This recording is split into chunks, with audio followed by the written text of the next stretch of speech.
secret Pakistani internal intelligence document has been leaked to prominent news organization The Intercept, in which the country's powerful Inter-Services Intelligence Directorate says the cipher system was never compromised. The leak decimates the government's entire case in court, in which it has charged former Prime Minister Imran Khan with compromising the integrity of the encrypted communication system used by the state security apparatus. Quote, the encryption algorithm, end quote, the ISI document reads, continuing quote, is designed with an assumption that the plain cipher text pairs and algorithms are known to the adversary. The security lies in the secrecy of the key. Therefore, leakage of a plain text message does not compromise the algorithm, end quote. In March of 2022, when Khan was the Prime Minister, his ambassador to Washington sent a cipher detailing a threat by Donald Lu, an American State Department official. Donald Lu told the Pakistani ambassador that Imran Khan should be removed from office or else there would be consequences. Mr. Khan made the threat public, drawing a strong response from the Pakistani public. Pakistan's interim government, backed by the country's powerful military, is now conducting Mr. Khan's cipher trial in secrecy, including placing a gag order on the proceedings of the case. Violence against women continue in Pakistan as police broke into former Minister Usman Dar's house yet again and harassed his mother, Mrs. Rehana Dar. This elderly woman in her 70s entered the field of politics when her son was abducted and forced to leave politics after the May 9th false flag. Mrs. Dar appeals to the Chief Minister of Pakistan to impart justice to her. This is not the first time Mrs. Dar's home has been raided.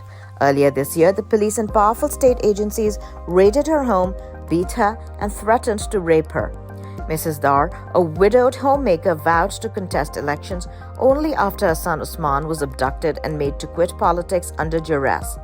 She has appealed to the Chief Justice to take notice of the incident.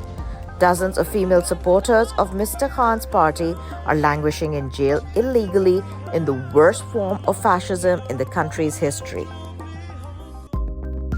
With general elections a little over a month away, the Supreme Court Bar Association and the Pakistan Bar Council on Tuesday raised concerns over the poll procedure and the conduct of Chief Election Commissioner Sikandar Sultan Raja. The top bodies representing the legal fraternity underscored the need for a level playing field and equal opportunities for all stakeholders in the general election scheduled to be held on February 8th. The Election Commission's conduct has been extremely biased against former Prime Minister Imran Khan and his party. It has yet to issue the party its election symbol and also ordered a jail trial of Mr. Khan for criticizing the Chief Election Commissioner.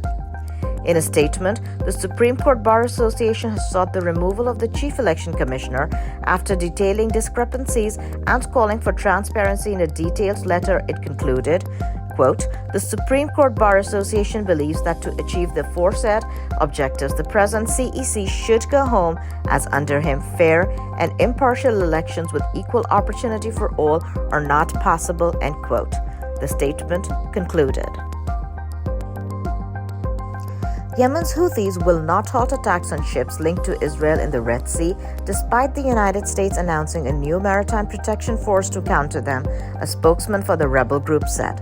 Quote, even if America succeeds in mobilizing the entire world, our military operations will not stop, no matter the sacrifices it costs us, end quote.